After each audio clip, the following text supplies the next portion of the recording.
Hey, I've been recently thinking about the planning process we use in software projects and software teams, and it looks to me that in most teams it works like that. The project manager, the boss, the product owner, whatever, no matter how you call that person, comes to the team and tells the team the plans, what needs to be done, what are the objectives, what are the goals, what are the expectations, and when they have to be achieved.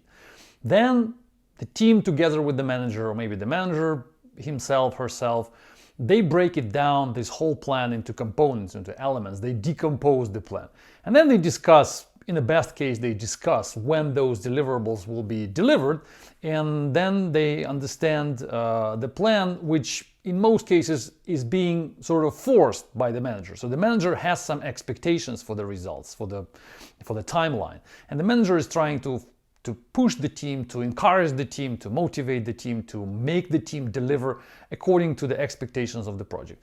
And the team in most cases says, yes, whatever we can say. We just agree with that, we make so-called commitment, and then we go back to our places and we continue working.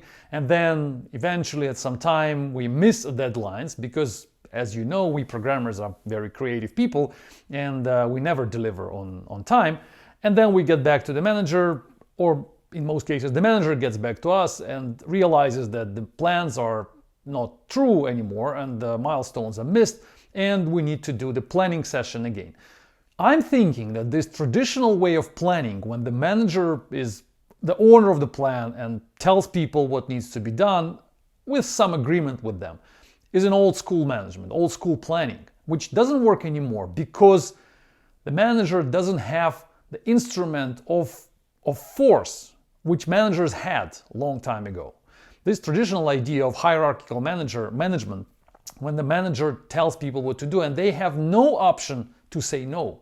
And if they say no, if they fail, then they basically suffer a lot. Look at what's happening in armies. Look what happened 100 years ago in management, in all projects, in factories, everywhere. People were very much dependent on their bosses and they had no option to walk away. Now the situation is completely different. Now programmers are in charge. Now we can walk away easily, and our owners, employers, they have to pay us every month. It's like inevitable. They have to pay. They have no option to not to pay. And the government defends us on that. The government guarantees that we have all our rights and all that. So the manager is powerless right now. And I think it's time to do planning differently. I'm trying that in some of the projects, and I think it may work quite effectively. Here's how it works. Identify the deliverables you need to get for the project. So you break down the whole scope into pieces and you have the deliverables, just like you did before. And then you attach some reward points to each deliverable. So you basically promise your team that if this deliverable is going to be created, then the maker, the creator, will get that amount of money, I don't know, free vacation time, cookies, you name it, some rewarding points, and so on and so forth. For each item, for each deliverable, you identify rewarding points. And then you ask your team members, how much are you planning to earn in the next half a year or 3 months, or during the project. And they look at these rewarding points. And first of all, they're going to tell you that whether they are motivated to earn those points or not. That's the first question. Then you need to correct your rewards. And then they tell you how much each of them is planning to earn during the next certain amount of months. Each of them will think about this. They will take into account their motivation, their current financial situation, their current amount of free time and non-free time available, all sorts of factors. And using this information, they will come back to you with a realistic estimate of what really is interesting for them. And then you look at this information, you put these numbers together, and then you get the plan for the project. So the plan will be created by people who will implement it. And the plan will be based on their honest attitudes to your rewarding system.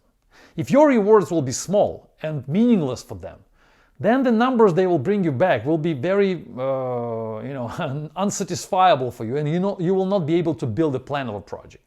So you will have to work on your rewarding program to actually receive back something that you're looking for, you were looking for. If you get something unsatisfiable, then you increase your rewards and then you listen to them again.